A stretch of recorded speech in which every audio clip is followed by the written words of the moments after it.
All right, now to this. Are smartphones changing our personalities, ruining our brains? A new study out of the University of Southern California suggests yes. Let me show you over at the wall. All right, take a look at these graphs that were published in the Financial Times. The dark blue line focuses on people over the age of 60. The light blue is people between the age of 40 and 59. But the group we're focused on is the red lines. That's people ages 16 to 39. Now, in this particular graph, you see age demos plotted against certain personality characteristics like conscientiousness. Conscientiousness among 16 to 39-year-olds has absolutely plummeted. Meanwhile, neuroticism has spiked.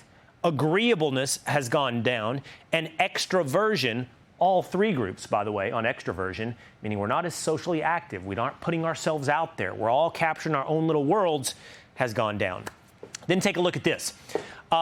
This is the way we behave, not just the way that we think and not just the traits of our personality, but now how it manifests in our lives. Makes plans and follows through. Look at 16 to 39-year-olds. Inability to make plans and follow through. Persevere on a task until it's finished. Again, also plummeting for the 16 to 39-year-olds. Meanwhile, easily distracted, skyrocketing. Can be careless, skyrocketing. And then finally, this is the behaviors of that same cohort and how they interact with others. Outgoing, as I mentioned, like extroversion, plummeting. Helpful to others, down. Trusting, way down. But starts arguments, way up. So what's going on and how connected is all of this to our increased use in the smartphone?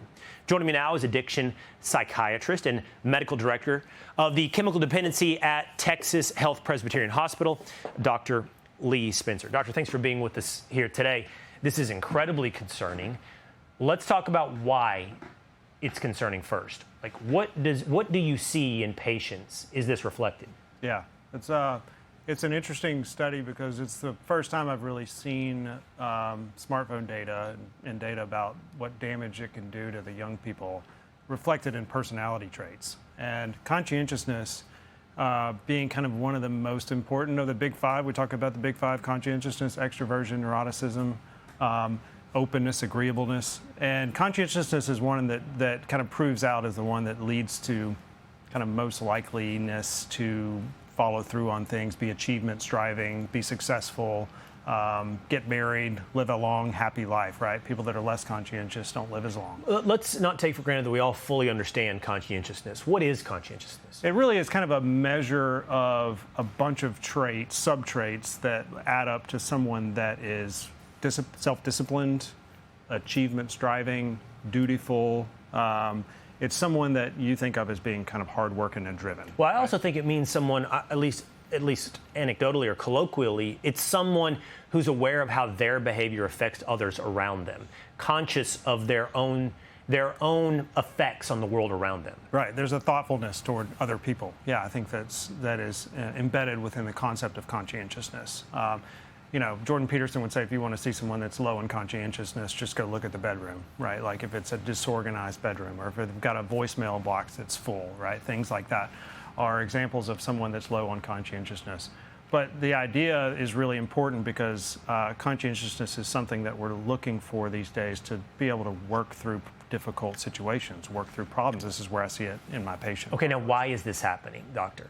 Well, it's a problem, I think, inherent in the instant gratification problem. Someone that's high on conscientiousness can delay gratification, can think about the importance of the future to achieve whatever it is they want to achieve and be successful, right? And if they can't take the time to do that, or they don't have that sort of trait embedded within them, then they have more difficulty and they want to look for short fixes. And this thing is constant. And that thing is a constant short fix, right? Constant instant gratification. It's a constant pull toward instant gratification. Somebody on there, 1,000 people on there at all times want your attention, right? And if your attention and the need for your time and your intellect and everything that you have to offer is pulling at you constantly, right? There is a lack of ability to take time and think through things for yourself, right? And to make plans and to come up with duty and order and how you're going to organize your life, right? So that is pulling that sort of resource away from our